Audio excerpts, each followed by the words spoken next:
السلام علیکم، میں ہوں Salman Yousuf Khan. I am founder of Salman Yousuf Khan associates. It's law firm based in Islamabad Pakistan.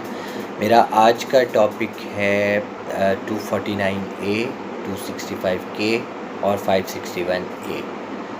یہ تین پیٹیشنز ہیں ڈفرینٹ جو CRPC کے انڈر فائل ہوتی ہیں اور ڈفرینٹ فورمز پہ فائل ہوتی ہیں. 249A کورٹ آف میجسٹریٹ میں فائل ہوتی ہے, 265K کورٹ آف سیشن میں فائل ہوتی ہے اور 561A ہائی کورٹ میں فائل ہوتی ہے.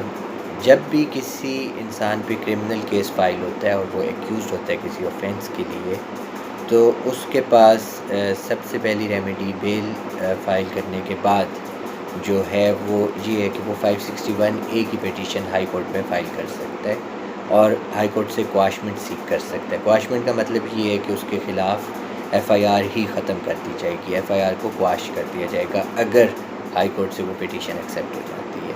جسٹ ان کیس اگر اس کی کواشمنٹ ایکسیپٹ نہیں ہوتی یا وہ کواشمنٹ فائل ہی نہیں کرتا اور کیس میں چلان آ جاتا ہے, تو اس کے پاس جو نیکسٹ ریمیڈی ہے وہ اگر تو آفینس چھوٹا ہے تو وہ 249A فائل کر سکتا ہے کورٹ آف میجسٹریٹ میں.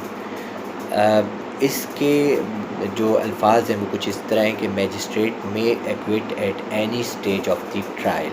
اب سوال یہ پیدا ہوتا ہے کہ ٹرائل کیا ہوتا ہے, ٹرائل کب سے سٹارٹ ہوتا ہے. تو FIR کٹنے کے بعد تو یہ فائل نہیں ہو سکتی. ٹرائل پہ ججمنٹس ہیں بہت ساری جو یہ بات کرتی ہیں کہ جب 173 کی رپورٹ کورٹ میں سبمٹ ہو جاتی ہے تو اس کے بعد سے کورٹ کے پاس پاورز ہیں to take the cognizance of the offence, اور جب court cognizance of the offence لے سکتی ہے تو ٹرائل سٹارٹ ہو جاتا ہے. اب اس 249A میں دو گراؤنڈس دیے ہوئے ہیں جو اس کے ورڈز میں بالکل کلیئر ہیں کہ there is no probability of conviction of accused and the charge is groundless. جس کا مطلب یہ ہے کہ اس پہ جو فرد جرم لگا وہ گراؤنڈ لیس ہے اور اس کے اس جرم میں سزا ہونے کا کوئی چانس ایگزسٹ نہیں کرتا. یہ دو گراؤنڈز ہیں 249A کے. اب اس میں اکثر ججز ریلیکٹنٹ ہو جاتے ہیں کہ جب آپ چلان آنے کے فوراً بعد یہ پیٹیشن موو کریں تو وہ کہتے ہیں کہ کیونکہ اس میں چارجز گراؤنڈ لیس کے ورڈز ہیں تو چارج فریمنگ ضروری ہے. حالانکہ ایسی کوئی بات نہیں ہے, اس پہ ججمنٹس موجود ہیں, آپ کو چارج فریمنگ کا انتظار کرنے کی ضرورت نہیں ہے. لیکن اگر پھر بھی آپ جج کی خوشی کے لیے یہ کرنا چاہتے ہیں تو چارج فریم ہونے دیں اور اس کے بعد یہ پیٹیشن موو کرتے ہیں. اس پیٹیشن کا پروسیجر یہی ہے کہ اس میں نوٹس ہوں گے کمپلیننٹ کو, کمپلیننٹ اپنا وکیل لائے گا, آپ اپنے وکیل کے ساتھ کانٹیسٹ کریں گے اور پروسیکیوٹر اپنا ورژن کورٹ میں دے گا. اور اگر ریکارڈ دیکھتے ہوئے اور حالات سمجھتے ہوئے جج یہ ریئلائز کرے کہ ایویڈنس ریکارڈ کرنے کی بھی ضرورت نہیں ہے اور اتنا بیس لیس اور جھوٹا کیس ہے, تو وہ ایکیوزڈ کو at the initial stage of the trial acquit کر سکتا ہے. دوسرا 265K کے بارے میں یہ کہوں گا کہ کچھ اوفینسز اس طرح کے ہوتے ہیں جو ٹرائیبل بائی کورٹ آف سیشن ہوتے ہیں, جس طرح 302 ہے, جس طرح کوئی بھی اوفینس جس میں 10 سال یا اس سے زیادہ امپریزنمنٹ ہوتی ہے, وہ سارے کے سارے اوفینسز کورٹ آف سیشن کے ٹرائیبل ہوتے ہیں. اس سے نیچے والے 7 سال اور اس سے نیچے والے کورٹ آف میجسٹریٹ کے ٹرائیبل ہوتے ہیں.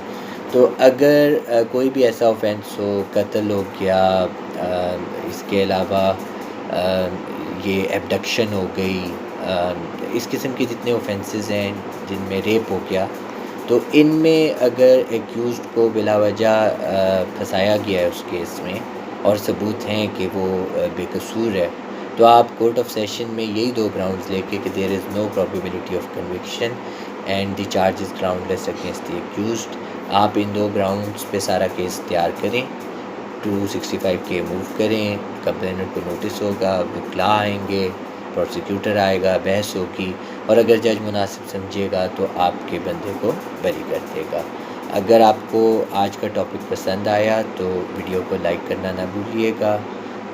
اگر کچھ بھی پوچھنا ہو اس سے متعلق تو میرا نمبر آپ کو کامنٹس میں مل جائے گا, آپ مجھے کال بھی کر سکتے ہیں. کال اگر میں نے نہ اٹھائی تو مجھے میسیج کر لیجئے گا, میں رسپونڈ کر دوں گا. جزاک اللہ, خوش رہیے, فی امان اللہ.